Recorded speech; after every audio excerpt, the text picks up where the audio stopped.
आएंगे पर अंगूर। अलिफ हमारा शरारती हर्फ है ना, तो जो शरारती हर्फ होते हैं वो अपने साथ किसी को जुड़ने नहीं देते, इसलिए ये वाला साइन यूज हो गया।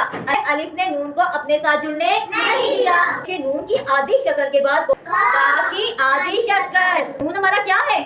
नून हमारा शरारती हर्फ नहीं है और गाफ भी हमारा शरारती हर्फ नहीं है, और जो शरारती हर्फ नहीं होते वो आपस में जुड़ जाते हैं, तो इसीलिए नून ने अपने साथ गाफ को जोड़ दिया। और गाफ के बाद है प्लस का, अब प्लस है वाव, वाव की आधी शक्ल। तो गाफ हमारा शरारती हर्फ तो नहीं था ना, तो इसलिए गाफ ने अपने साथ वाव को जोड़ दिया। कौन सा साइन है? माइनस का। वाव क्या है? हमारा हर्फ है, और रे भी हमारा क्या है? शरारती हर्फ। जो हर शरारती होते हैं वो अपने साथ किसी को जुड़ने नहीं देते, तो इसीलिए वाव ने अपने साथ रे को जुड़ने नहीं दिया। गा बाबू रे अंगूर।